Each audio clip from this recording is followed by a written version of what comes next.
ఈ నెల 27న చరిత్రలో నిలిచిపోయేలా వరంగల్ రజతోత్సవ మహాసభను నిర్వహించేందుకు గాను బీఆర్ఎస్ సర్వసన్నద్ధమవుతుంది. ఇప్పటి నుంచి ఏర్పాట్లు జోరందుకున్నాయి. ఈ మేరకు సభ ఏర్పాట్లను మాజీ ఎంపీ వినోద్ కుమార్ పరిశీలించారు.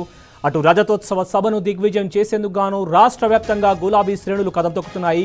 మహాసభకు రావాలంటూ ముఖ్రా కే గ్రామస్తులు వినూత్నంగా ఆహ్వాన పత్రికలను పంపిణీ చేశారు. గడప గడపకు తిరిగి బొట్టు బట్టలు పెట్టి మరీ అందరినీ ఆహ్వానించారు. 25 ఏళ్ల గులాబీ పండుగకు ప్రతి ఒక్కరూ వచ్చి రజతోత్సవ మహాసభను విజయవంతం చేయాలని వారు విజ్ఞప్తి చేశారు. ఈ నేపథ్యంలో బీఆర్ఎస్ నేతల విజ్ఞప్తికి అపూర్వ స్పందన లభిస్తోంది. జనమంతా స్వచ్ఛందంగా రజతోత్సవ సభకు తరలివచ్చేందుకు సిద్ధమవుతున్నారు.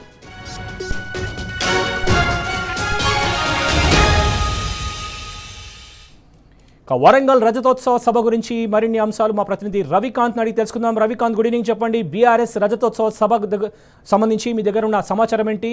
బీఆర్ఎస్ శ్రేణులు చేపడుతున్నటువంటి బొట్టు ఇంటింటికి బొట్టు బట్టలు కార్యక్రమానికి ప్రజల నుంచి ఎలాంటి స్పందన వస్తుంది?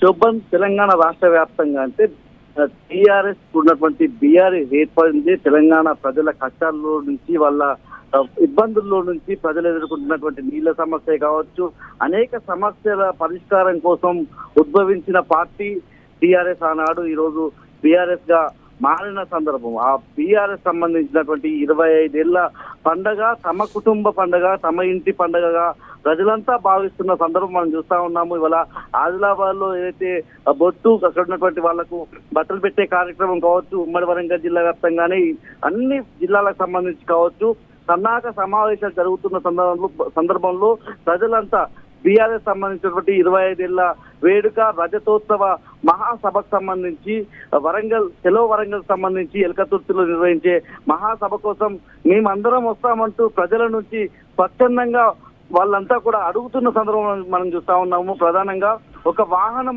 మాకు అరేంజ్ చేస్తే చాలు, మేము సభా వేదిక వద్దకు వస్తాము, కేసీఆర్ గారు చెప్పే మాటలను వింటాము, ఏదైతే 15 నెలల కాలంలో తెలంగాణ ఏ విధంగా నష్టపోయింది, ఎట్లా ప్రజలంతా గోసపడుతున్నారు అన్నటువంటి అంశాలు ఏ విధంగా ఉంటాయి కేసీఆర్ గారి ప్రసంగాల్లో అనే విధంగా ప్రజలంతా కూడా ఎదురు చూస్తున్న సందర్భం. ఇవాళ ఉమ్మడి వరంగల్ జిల్లాకు సంబంధించి ఇటు ఐనవోలే కావచ్చు, డోర్నకల్ నియోజకవర్గానికి సంబంధించి కావచ్చు, మహబూబాబాద్ నియోజకవర్గానికి కావచ్చు, భూపాలపల్లి నియోజకవర్గానికి సంబంధించి అక్కడ సన్నాహక సమావేశాలు జరుగుతున్న తరుణంలో పెద్ద సంఖ్యలో కార్యకర్తలంతా కూడా ఉత్సాహం చూపిస్తా ఉన్నారు. ప్రజలంతా స్వచ్ఛందంగా వచ్చేందుకు సిద్ధంగా ఉన్నారన్నటువంటి ఒక అంశాలను అయితే వెల్లడిస్తున్న సందర్భం. ఎలకత్తి దగ్గర ఉన్నటువంటి అక్కడ సభ ప్రాంగణాన్ని, సభా స్థలాన్ని వాళ్ళ మాజీ ఎంపీ వినోద్ కుమార్ తో పాటు మాజీ ఎమ్మెల్యే సతీష్ కుమార్ కూడా అక్కడ పరిశీలించి వెళ్ళిన సందర్భం మనకు కనిపిస్తా ఉంది. ఏదైతే 1213 ఎకరాలకు సంబంధించి రైతుల అనుమతితో అక్కడ రైతులు పర్మిషన్ ఇచ్చారు. రైతుల అనుమతితో అక్కడ ఏర్పాట్లన్నీ కొనసాగుతున్న పరిస్థితి. ఏప్రిల్ 2వ తేదీన అంకురార్పణ జరిగింది. ఇప్పటికే అక్కడ సభ ప్రాంగణం అంతా కూడా గులాబీ మయమవుతున్న సందర్భం ప్రజలంతా కూడా స్వచ్ఛందంగా తరలి వచ్చేందుకు సిద్ధమవుతున్నారు. Shobhan. Right Ravikanth, thank you. మొత్తంగా 100 ఎకరాల్లో చరిత్రలో నిలిచిపోయేలా సభను నిర్వహించేందుకు బీఆర్ఎస్ సన్నద్ధమవుతుంది. ఈ నేపథ్యంలోనే గడప గడపకు తిరిగి బొట్టు బట్టలతో ఆహ్వానం పలుకుతున్నారు బీఆర్ఎస్ శ్రేణులు, అభిమానులు. రజతోత్సవ మహాసభను విజయవంతం చేయాలని వారు విజ్ఞప్తి చేస్తున్నారు.